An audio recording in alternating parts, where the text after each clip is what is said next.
할렐루야. 좋습니다. 로마서 말씀 6장 1절 2절 보도록 할게요. 로마서 6장 1절 2절입니다.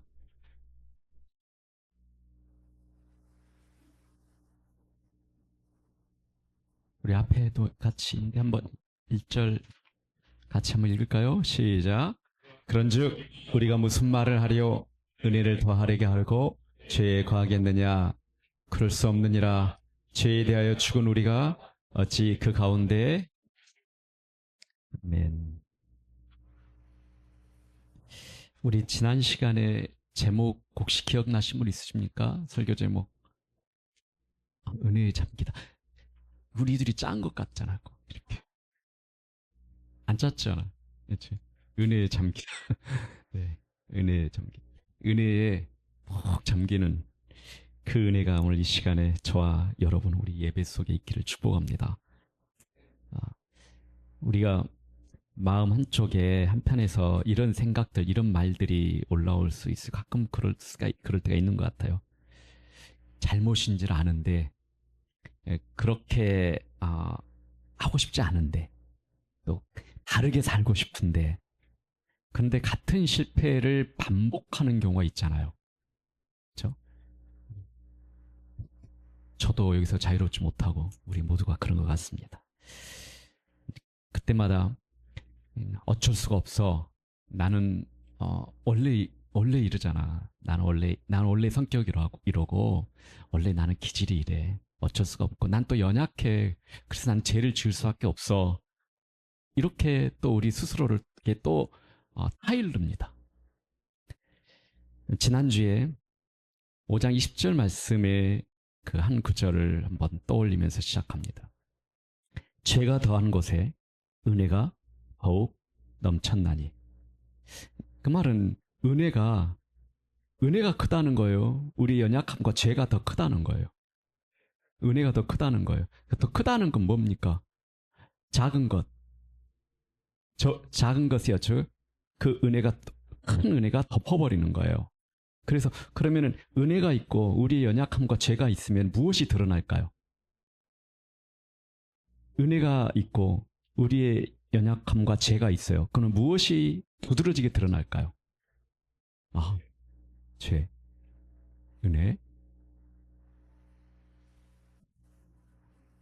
은, 은혜가 크게, 맞지? 은혜가 크게 드러나는 거죠.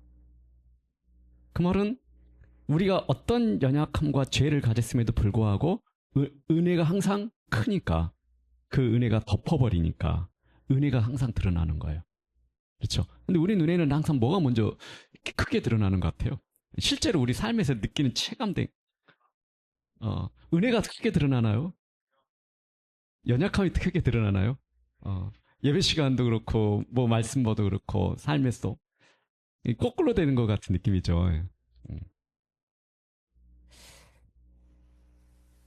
여러분, 우리가 어떤 실패를 했던 우리가 연약함에도 불구하고 은혜가 더 크다는 사실 이 하나로부터 시작해야 돼요. 그래야지 우리가 성경의 말씀이 들려지기 시작합니다. 진짜 아버지의 마음을 듣기 시작해요. 그때부터 우리의 일어나는 죄책감을 다스리면서 그 죄책감이 우리를 성장시키는 거룩한 일들로 만들어질 수도 있어요. 그 은혜가 어떠한 나의 연약함과 어떠한 나의 그 죄, 반복되는 실패를 보다 더 크다는 이 사실을 우리가 바로 거기서부터 시작할 때 우리가 우리의 자책하는 것, 체념하는 것 이런 것들을 뛰어넘어서 회개에 이르기도 할 수 있어요. 이 복음이 능력이기 때문에 그래요. 그래서 오늘 그런데 이제 그렇다면 이제 질문이 생기는 거예요. 죄가 은혜보다 죄가 더한 것에 은혜가 더욱 넘쳤다. 그러니까 죄가 있는 곳에는 죄가 한 개가 있으면은 은혜는 항상 몇 개가 있어요. 2개, 3개, 4개가 되는 거예요. 그렇죠? 그러면 죄가 우리 연약함이 이 주먹만한 하나가 있어요. 그러면 은혜는 항상 어떻게 해요? 그걸 덮어야 되니까요. 훨씬 더 커야겠죠. 그래서 죄가 더한 것에 은혜가 더욱 넘쳤다 이 말이에요. 그러면 이제 질문합니다. 그렇다면은 죄가 더 많아지면 뭐가 더 많아지는 거예요? 은혜가 많아. 뭐 죄를 더 많이 지은 사람에게 더 많이 보이는 게 뭐예요? 그럼 그 사람에게 은혜가 더 보이는 일을 하려면은 그냥 이대로 있어도 되는 거 아닐까요? 뭐 특별하게 뭐 죄 안 지으려고 안간힘을 쓰지 않아도 되는 거 아닐까요? 어때요? 그러게. 어, 그 약하고 죄 있는 사람이 보이면은 더 큰 죄인이 예수님 앞에 나와서 은혜 받고 있으면 와, 저런 죄인도 하나님의 은혜로 덮으시네. 하나님이 더 위대하게 나타나고 그 은혜가 나타난다면은 우리가 사는 것도 그냥 그대로 연약한 대로 죄 실패 반복해도 그대로 살면 되는 거 아닐까요? 근데 찝찝하죠. 뭔가 봤던 것 같은데 바울이 바로 오늘 이 질문을 6장 10절에서 오늘 우리가 읽었더니 본문에서 대답하고 있어요. 그러니까 5장 20절 우리가 지난 시간에 봤던 말씀이잖아요. 그 다음에 바로 그러게요 할 것 같아서 6장 1절 2절에 이 질문을 바울이 이 이야기에 대한 우리의 이 마음을 우리의 이 질문의 생각들을 다 알고 있는 것처럼 아마 다 알고 있었던 것 같아요. 6장 1절로 2절에 우리에게 말합니다. 질문을 다시 합니다. 그런즉 우리가 무슨 말 하리요? 은혜를 더하려고 죄에 거하겠느냐? 은혜를 더하려고 죄를 더하겠느냐? 은혜가 더 크다는 걸 보여주기 위해서 내가 더 죄를 지으면 죄를 짓겠느냐 이 말이에요. 거한다, 이 은혜를 더하려고 죄에 거하다라는 단어에 좀 주목을 먼저 하십시다. 이게 단순하게 잠깐 머문다는 단어가 아니에요. 우리가 은혜를 더하려고 나도 모르게 죄를 짓고 연약함에서 그 죄에 다시 빠지고 반복하고. 근데 그 죄에 대해서 단순하게 잠깐 머문다는 뜻이 아니라 이 거한다는 단어는 계속해서 눌러 앉아 있는 걸 이 단어를 씁니다. 계속해서 눌러 앉아 있는 거예요. 그러니까 은혜를 더하려고 하나님의 은혜가 있으니까 내가 계속해서 거기 눌러 앉아 있는 거예요. 나는 기질이 그래. 나는 연약해서 어쩔 수 없어. 내 성격이 그래. 난 그렇게 살았어. 나라는 존재 그래. 그러면서 그 안에 머물러 앉아 있겠냐 이 말이죠. 은혜를 더하려고 계속해서 그 자리에 지금 눌러 앉아 있겠느냐라는 것이 지금 바울의 질문입니다. 죄 안에서 편하게 자리 잡고 나올 생각 없이 눌러 앉아 있겠다는 것, 은혜를 더하려고 죄에 거하겠느냐, 계속해서 눌러 앉아 있겠느냐 이 말이라는 거죠. 터무니없이 보이는 이 질문들이 우리가 찝찝한 그 질문들 있잖아요. 그냥 이대로 있어도 되는 거 아닐까요? 은혜를 더하기 위해서. 이 터무니없어 보이는 이 질문을 바울 사도가 꺼낸 이유가 있었어요. 그건 뭐냐면은 실제로 이런 식으로 은혜를 이해하는 사람들이 있었기 때문입니다. 우리도 가끔씩 헷갈릴 때가 있잖아요. 실제로. 근데 솔직하게 우리를 한번 마음을 들여다보십시다. 우리 안에도 이런 논리가 작동할 때가 있어요. 어차피 용서받을 텐데. 어차피 하나님의 은혜는 더 큰데. 그러면서 우리가 여기에 거하는, 계속해서 눌러 앉으려고 하는 그런 생각들이 우리 안에 작동할 수가 있다는 거예요. 바울의 대답은 단호합니다. 바울의 대답 여러분들 한번 읽어주시겠어요? 그럴 수 없느니라. 네, 거기까지 말입니다. 그럴 수 없다. 근데 이게 헬라의 원문에는 더 강해요. 어떤 표현을 쓰냐면 절대로 그럴 수 없다. 있을 수도 없는 일이다.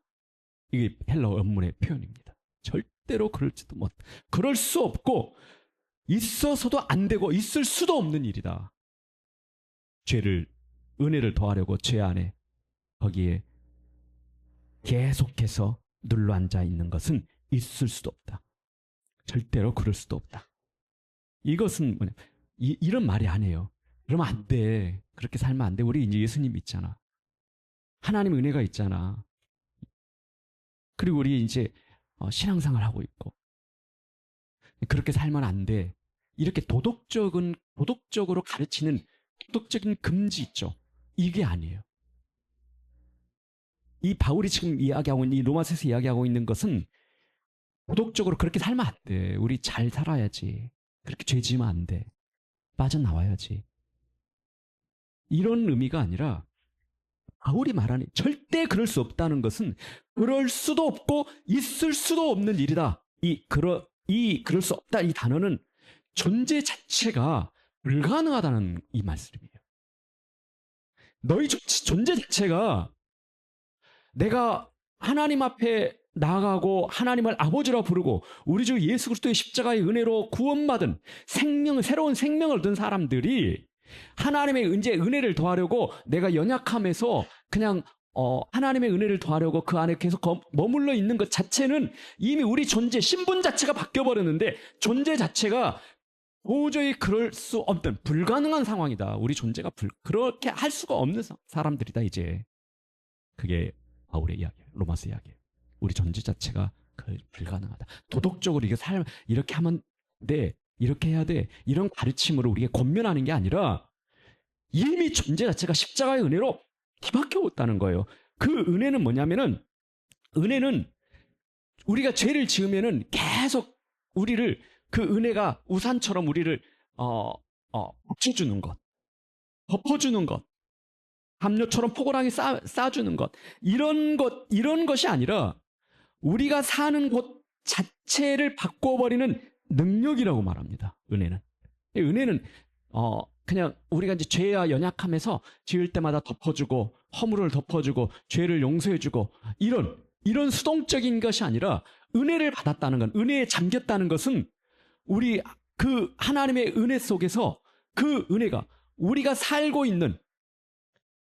살아야 할 모습에서 존재 자체를 완전히 뒤바뀌어버리는 능력 자체다는 거예요. 은혜라는 게. 능력이라는 거예요. 단순히 은혜라는 건 여러분, 죄와 허물을 용서해 주셨다. 용서하는 것이 그 이상입니다. 우리는 하나님의 은혜를 받았다. 오늘 은혜에 잠겼다 이렇게 고백됐잖아요. 그렇죠? 은혜에 잠겼다. 은혜를 받았다. 하나님의 은혜를 알겠어요. 받았어요. 감사해요. 이 말은 뭐냐면은 단순히 나는 이제 죄의 허물과 그리고 이 죄를 용서받았다? 그 이상이라는 거예요. 우리를 죄라는 그 세력 있죠. 그 죄가 꽉 잡고 있는, 힘을 쓰고 있는 그 죄의 집에서 우리를 끌어내셔가지고 하나님이 통치하시는 그 영역으로 우리를 옮겨놓으시는 강력한 힘이 곧 은혜라는 거예요. 은혜는 수동적인 게 아니에요. 용서하시고 우리를 덮어주시고 또 용서하시고 덮어주시고 이런 수동적인 게 아니라 우리를 다른 곳으로 끌어내는 강력한 힘이시다. 그래서 우리 존재 자체가 그 죄 속에 있을 수 없는 거다. 바울의 이야기입니다. 그렇게 살고 그렇게 계속해서 머무는데 우리가 그곳에서 평안하게 머물 수 있는 그런 존재가 안 됐다. 존재 자체가 이제 바뀌어버렸다는 거예요. 평안할 수가 없어요. 내 기질대로 살면은요 평안할 수가 없는 거예요. 이제 내 기질대로 내 연약함대로 계속 눌러 앉아서 그 속에서 거하면은요 이제 우리 안에는요 이 심령이 밀당하기 시작하는 거예요. 존재 자체가 내가 누군지를 알기 때문에 이제 그런 삶을 다시는 되돌려서 살고 싶은 마음이 자체가 없어지는 거예요. 계속 눌려앉는 그곳에서 편안함을 느끼는 그런 존재가 아니라는 거죠. 그래서 은혜를 빌미로 죄 안에 눌러 앉아 있겠다는 이 발상 자체는 은혜가 무엇인지를 전혀 모르는 생각이다. 그게 오늘 로마서 6장 1절 2절이에요. 은혜가 은혜를 모르는구나. 너희가 은혜는 그게 아니야. 이런 말이에요. 은혜는 네가 은혜를 잠겼다는데 은혜는 너를 그냥 죄와 짓고 또 그곳에 계속 머물러 있고 편안함을 누리고 있고 그 속에서 계속 눌러 앉아서 안주하고 있는 너 모습. 그리고 나는 이런 존재야. 이런 사람이야. 계속 그게 머물러 있는 너에게 또 용서해주고 이런 수동적인 정도가 아니라 네가 그 속에 있어서 편안함을 느끼는 그 집에 있는 너를 완전히 다른 통치, 하나님의 집으로, 은혜의 집으로 너를 끌어낸 강력한 힘이 바로 그리스도의 십자가의 은혜다. 그게 존재고 그게 신분이다. 너 신분이다. 그러면서 복음 선포합니다. 그럴 수 없느니라 다음에 한번 여러분들 한번 선포해 주십시오.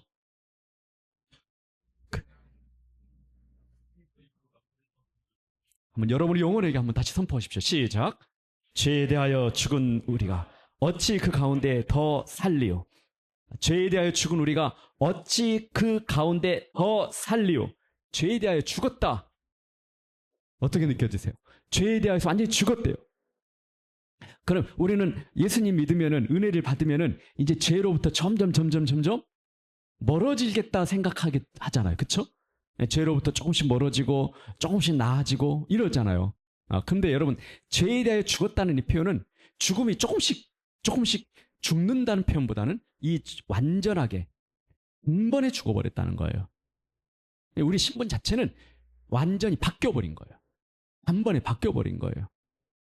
죄에 대해서 단번에 죽었다는 거, 완전히 그 관계가 끊어져 버린 거예요. 예수 그리스도의 십자가의 그 사건이 우리를 죄로부터 완전히 끊어버렸다는 거예요. 단번에. 그래서 그 순간에 죄의 지배권이 나를 향한 그 죄의 세력 있죠. 그 힘이, 그 사용하는 그 지배권이 끊어져 버린 거예요. 그 십자가 은혜를 통해서. 그 은혜예요. 그 은혜의 강력한 힘입니다. 우리가 은혜에 잠겼다, 은혜를 부르고 있고 은혜를 원하는 것은요, 이 강력한 힘이 지금 내 안에 역사하고 계신다는 걸 우리가 신뢰하는 거예요.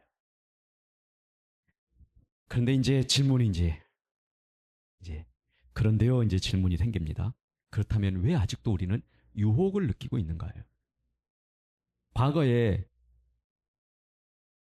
그 죄의 집에서 살았던, 그리고 내 기질과 내 연약함으로 살아왔던 그것에 대해서 계속적으로 유혹을 느끼냐는 거죠. 그 유혹을 느끼고 여전히 그 유혹을 느낄 뿐만 아니라 그 유혹에 여전히 익숙해 있다는 거예요, 우리가. 이게 이제 우리의 현실이에요.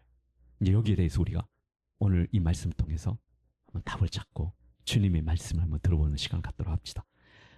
왜 유혹을 아직도 여전히 느끼고 있고, 그리고 느낄 정도의가 아니라 익숙해 있는가, 그 유혹에. 이미 지배권을 죄가 잃었음에도 불구하고 여전히 왜 죄는 내게 주인 행세를 하고 있는가라는 질문이에요. 거꾸로 말하면. 왜 죄는, 나는 그 죄에서 빠져나왔고 끊어졌는데 여전히 죄가 나를 향해서 옛 주인이 내게 지배권을 행사하는, 주인 행세를 행사하고 있는가. 한 가지 한번 그림을 생각해 보십시다. 여러분, 익숙한 것을 보통 사람들이 이렇게 표현해요. 집 같다 그래요. 집. 그렇죠? 그리고 집같이, 집처럼 편하다. 익숙하다는 단어를 쓸 때 이런 표현을, 이미지를 씁니다. 우리는 이제 집이라는 표현을 쓰면은, 집은 어두울 때 들어가는데도 여러분 그 깜깜한 밤에도 스위치를 찾아내요. 그렇죠? 눈이 보였어요, 안 보였어요? 보입니까, 안 보입니까? 근데 뭐가 기억하고 있어요? 우리 몸이 기억하고 있어요. 내 몸이 그 깜깜함 속에서 기억하고 있는 거예요. 왜요? 익숙해 있어서 그래요. 집이에요, 집. 낯설지가 않아요. 왠지 그게 나 같아요. 내 존재 같고 내 신분 같아요. 나라는 삶이라는 거죠. 깜깜한데도 스위치를 찾아가고, 각각 집마다 그 집에 독특한 특유의 냄새가 있습니다. 이 냄새도 너무 익숙한 거예요. 편안해요. 집에서 들리는 그 집에서 들리는 고요한 소리들이 또 있어요. 그 소리들도 익숙해요. 그 소리와 냄새와 이 모든 것들이 우리 몸이 기억하고 있단 말이에요. 우리는 죄가 왕노릇하던, 죄가 왕노릇한다는 것은 의미 우리가 공부했죠. 죄가 힘을 가지고 있다는 거예요. 내가 죄를 지어 이런 도덕적인 이런 게 아니라 죄가 권세를 가지고 있다는 거예요. 죄가 왕노릇한다. 힘을 가지고 있다. 세력을 가지고 있다. 그 왕노릇하는 그 집에 있었다는 거죠, 우리 존재가. 언제부터요? 아담과 하와부터. 그리고 우리의 DNA는 바로 그런 아주 익숙한 우리의 몸이 알고 있는 그런 DNA를 가지고 있어요. 그리고 우리가 태어날 때부터 그렇게 죄성 가운데 있었어요. 그래서 우리는 타고난 DNA가 거기에 너무 익숙해서 우리 몸이 알고 있어요. 우리 몸이 기억하고 있단 말이에요. 그래서 이 익숙한 이 장소에서 하나님께서 보내신 우리 주 예수 그리스도의 그 십자가의 은혜로 그 은혜로 우리의 집 주소가 내가 살던 그 집 주소가 말소돼 버린 거예요. 없어져 버린 거예요. 내가 살던 집이 사라져 버린 거예요. 그리고 내 집은 어디로 바뀌어 버렸어요? 은혜의 집이라는 하나님의 십자가로 다시 세워진 그 은혜라는 그 집 안으로 우리의 집 주소가 바뀌어 버린 거예요. 근데 이 집 주소가 바뀌었는데 우리의 몸은 지금 여전히 뭐가 기억되고 있어요? 과거에 살던 그 죄의 세력, 왕노릇한 그 집이 그 소리가 들리고 있고 그 냄새가 나지도 않는 냄새가 자꾸 난다고 그래요. 그렇죠. 들리지도 않는 그 소리가 자꾸 실제로 환청인지 뭔지 실제로 막 들리고 있어요. 내 안에서. 그리고 너무 익숙해 있어요. 그리고 다시 그 집을 생각하면 낯설지가 않아요. 불편하지가 않아요. 이것이 바로 오늘 우리에게 다시 왜 우리가 유혹을 느끼는지, 그 유혹이 여전히 왜 우리에게 익숙한지에 대한 답입니다. 우리가 사는 곳은 더 이상 거기가 아니라고 합니다. 죄가 왕노릇하는 그 자리가 아니라고 말합니다. 그곳에서 우리는 빠져나왔다고 말해요. 그게 진리의 말씀이에요. 그래서 이 진리의 말씀이 우리가 사는 집, 너 이제 바뀌었어. 너 사는 집 바뀌었고, 너에게 잠기는, 너가 이제 이곳에 익숙해져야 돼. 그리고 너 존재 자체가 바뀌었어. 이렇게 말하는 그 진리와 과거의 옛 기억에 몸이 기억하고 있는, 우리의 DNA 기억하고 있는 그 소리와 냄새와 그 행동들이 그 갈등이 지금 일어나고 있다는 거죠. 그 갈등들이 점점 힘을 얻어야 되는 것이 바로 은혜에 살고 있는 진리가 가리키는 내 정체성이에요. 그 진리가 말하고 있는 내 정체성에 지속적으로 묵상하고 그리고 내가 누구인지에 대해서 확인하고 그리고 은혜에 대해서 선포하고 그 은혜의 강력한 힘에 대해서 우리가 신뢰하고 그 일을 지금 성령 하나님께서 우리 안에 이 말씀 가운데 오늘 예배 가운데 일하고 계신다는 거예요. 성령 하나님께서 내가 누군지에 대해서 진리를 깨우치도록 계속 말씀하신다는 거죠. 그리고 은혜의 힘에 대해서 말씀하시고 이것을 기도하도록 말씀하시는 거예요. 그 성령의 충만이라는 건 바로 이루는 거예요. 그 은혜의 강력한 힘을 내가 알게 되는 것, 그게 성령의 충만함입니다. 그 충만함을 통해서 그 은혜의 강력한 힘에 의해서 내가 선택하는 삶, 내 존재 자체, 내 신분에 걸맞게 살아내는 삶, 그게 성령 충만한 삶이라고 그럽니다. 우리의 신분에 걸맞는 삶, 진리가 말씀하시는 삶. 성령께서 지금 이 시간에 우리 안에 그렇게 말씀하십니다. 죄에 대하여 죽은 우리가 어찌 그 가운데 더 살리요? 나는 죄에 대하여 죽었습니다. 나는 내 주인이 바뀌었어요. 나는 은혜 안에 삽니다. 이것이 바로 성령께서 우리 안에 들려주시는 진리의 말씀입니다. 이 말을 할 수 있는 권리가 어디 안에 생겼어요? 십자가 안에서 이미 우리에게 주어졌어요. 그래서 여러분 고백하십시다. 한번 따라하십시다. 나는 죄에 대하여 죽었다.